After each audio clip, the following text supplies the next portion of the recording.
ফটিকরায় থানাধীন শিমুলতলী এলাকায় 10ই জানুয়ারির ঘটনার প্রেক্ষিতে কৈলাসহর জেলা কংগ্রেস সোমবার বিকেলে ঊনকোটি জেলার পুলিশ সুপারের নিকট 4 দফা দাবিতে ডেপুটেশন প্রদান করে। ডেপুটেশনের নেতৃত্বে ছিলেন জেলা কংগ্রেস সভাপতি মোহাম্মদ বদরুজ্জামান সহ দলের অন্যান্য নেতৃবৃন্দ। দাবিগুলির মধ্যে রয়েছে ঘটনায় জড়িতদের চিহ্নিত করে আইনানুগ ব্যবস্থা, এলাকায় আইন শৃঙ্খলা ও নিরাপত্তা নিশ্চিতকরণ, নির্দোষদের মুক্তি এবং কংগ্রেস প্রতিনিধি দলের ঘটনাস্থল পরিদর্শনের সুযোগ প্রদান। এদিকে ঘটনায় সংশ্লিষ্ট হিসেবে আটক 10 জনকে 11ই জানুয়ারি আদালতে তোলা হলে বিচারক তাদের জেল হেফাজতে পাঠান এবং 15ই জানুয়ারি পুনরায় হাজিরার নির্দেশ দেন। কৈলাসহর জেলা কংগ্রেস কমিটির পক্ষ থেকে গত 10 জানুয়ারি ফটিকরা বিধানসভার অন্তর্গত শিমুলতলী সায়দারপাড় এলাকায় যে সাম্প্রদায়িক যে দাঙ্গা সংগঠিত হয়েছিল, সেই সাম্প্রদায়িক দাঙ্গার উপরে ভিত্তি করে 4 দফা দাবি সম্মিলিত এক স্মারকলিপি আমাদের জেলার পুলিশ সুপারের কাছে আমরা প্রদান করেছি। আমরা এখানে দাবি করেছি, যারা পবিত্র মসজিদ, পবিত্র কোরআন যারা জ্বালিয়েছেন, যারা মানুষের বাড়িঘর জ্বালিয়েছেন, গৃহপালিত পশু যারা লুট করে নিয়ে গেছেন, বাড়িঘরে ঢুকে মা বোনদের উপরে আক্রমণ সংগঠিত করেছেন, তাদের বিরুদ্ধে যাতে কঠোর চেয়ে কঠোরতম আইনি ব্যবস্থা গ্রহণ করা হয়। এবং সম্প্রতি পুলিশ কয়েকজনকে গ্রেপ্তার করেছে। আমরা তাদের উদ্দেশ্যে বলেছি, যদি এখানে কোনো নিরপরাধ কোনো ব্যক্তি থেকে থাকে, সে পরোক্ষ বা প্রত্যক্ষভাবে জড়িত যদি না থাকে, সে যাতে হ্যারাসমেন্ট না হয়। এখানে অনেক ফুটেজ আছে, সেই ফুটেজগুলাকে চিহ্নিত করে যাতে আসামিগুলাকে গ্রেপ্তার করা হয়।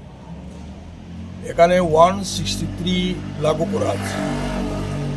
দেখা গেছে গতকাল কংগ্রেসের একটা প্রতিনিধি দল, কংগ্রেস পরিষদীয় দলনেতা বিরোধী সিনহার নেতৃত্বে ওই শিমুলতলী এলাকায় ক্ষতিগ্রস্ত পরিবারদের, আক্রান্ত পরিবারদের সমবেদনা জানানোর জন্য বা এই এলাকায় শান্তি সম্প্রীতি ফিরিয়ে আনার জন্য যেতে চেয়েছিলেন, কিন্তু জেলার পুলিশ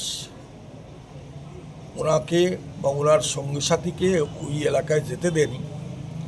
শেষ পর্যন্ত বলা হয়েছিল যে 3 জনকে আমরা যাতে এখানে যেতে পারি, দেওয়া হয়নি। কিন্তু এই অবস্থায় সেই জায়গাতে বিরোধী সিনহার উপস্থিতিতে 250 থেকে 300 লোক এখানে জমায়েত হয়েছে। তখন কিন্তু 163 যারা ভায়োলেট করলো তাদের বিরুদ্ধে কোনো ব্যবস্থা নেওয়া হলো না। অথচ আমাদের এই জেলার মাননীয় মন্ত্রী, উনি একটা বিশাল টিম নিয়ে ওই এলাকা যাচ্ছেন, ঘোরাফেরা করছেন। ওনার জন্য 163 লাগু করা হয় না। শুধু অপোজিশনের লোক যারা, এরাই শুধু যেতে পারবে না।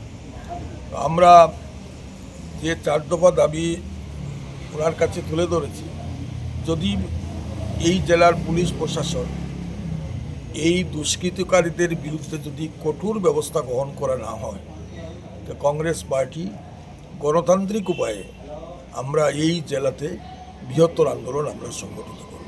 আয়ুষ্মান ভারত ডিজিটাল মিশন স্বাস্থ্য পরিষেবাকে করেছে আরও আধুনিক ও সহজ। আভা আয়ুষ্মান ভারত হেলথ অ্যাকাউন্ট, আপনার সমস্ত স্বাস্থ্য নথি, ল্যাব রিপোর্ট, প্রেসক্রিপশন, হেলথ ইন্স্যুরেন্সের তথ্য নিরাপদে ডিজিটাল ভাবে সংরক্ষণ ও শেয়ার করা যাবে। হাসপাতালের দীর্ঘ লাইনে না দাঁড়িয়ে সহজেই ওপিডি টিকিট সংগ্রহ করা যাবে। শিশুদের ভ্যাকসিনেশন ও স্বাস্থ্য রেকর্ডও থাকবে সুরক্ষিত ও সহজলভ্য।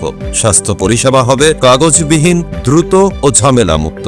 আজ অবধি গোটা দেশে প্রায় 81 কোটি মানুষ ইতিমধ্যেই আভা রেজিস্ট্রেশন করেছেন। বিস্তারিত জানতে আজই ভিজিট করুন avdm.gov.in।